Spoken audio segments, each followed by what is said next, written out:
All right, hey, what's up, Liam? So for your pitching video today, kind of something that I saw was both of your feet, when you're coming down to your plant, you were like elevated. So you were up on your toes on both of them for a slight second. You need to be at least a solid foot on one or the other at all times.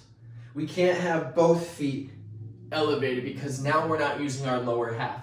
So something I notice is that you're really heavy with your upper body. You're using your upper body a lot. Remember, we talk about using your lower half a lot. Something I used to say all the time was push off your big toe. Make sure we're pushing off that big toe using those leg muscles when we're throwing the ball. And we need to use our lower half more so than our upper half. I think you remember me saying that. So there's a drill I want you to do to help you incorporate your lower half so we can get away from this feeling. It'll get us a lot stronger of a base. So what I want you to do is I want you to incorporate this in your throwing. I want you to do at least 5 to 10 of these. I just need you to get a chair, and you're gonna start out in a seated position in the chair. Something to where you can get as close to 90 degrees with your legs as possible. You're gonna start out in a seated position, and I want you to try to stand up with your back leg, your push-off leg. I don't want you to try to stand up with both legs because that's way too easy.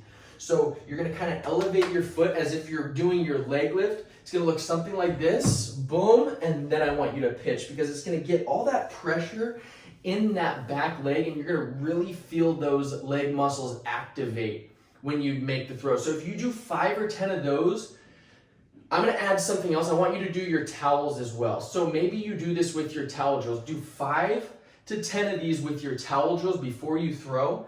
And I think this is really going to help you feel using your lower half and incorporating your lower half when you throw. Because like I said in the video, you get really upper body strong, and you kind of look like you're levitating with your lower half, which is telling me that you are not using that lower half to the maximum.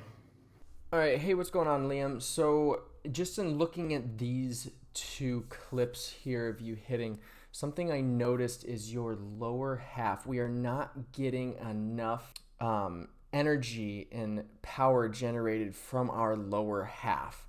So you can see in this clip here as you get going, I want you to take a look at your back foot.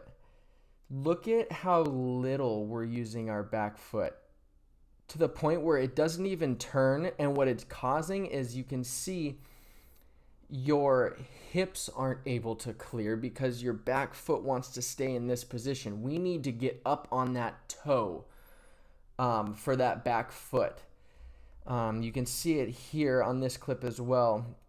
This is a different clip, but you can see how the back side is like you're fighting with it to get it through. That one was a little bit better, but we need to be up on that toe. So something you can do is you can do a drill. I think we've done it before, where when you finish your swing, count 1001, 1002, and then take your knee to the ground. Take your time. There is no rush. Finish your swing. Freeze, 1001, 1002, take your knee to the ground. This is going to help your body feel you get into that back leg.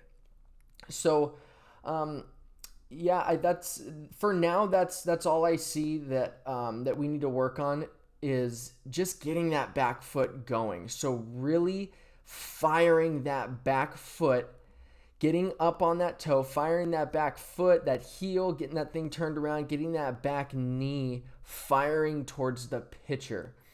I'll give you another drill too. It's a drill that we do with our back leg after we swing, just to get our back hip to go through the ball. So I want you to do both of these drills. You're going to do, I want you to do 10 of each. So you're going to do 10 knee to the ground. So 1001, 1002 knee to the ground. And then you're going to do 10, I call them knee kicks. So you're going to drive, once you finish your swing, you're going to drive your back knee through the ball as well, or through the swing as well. So that's all I have. We just really need to get that back leg firing. Your hands look pretty good. A little bit of drift away from your body, but that could also be your positioning. If you can, something I would suggest is take that front foot, start out with that front foot about right.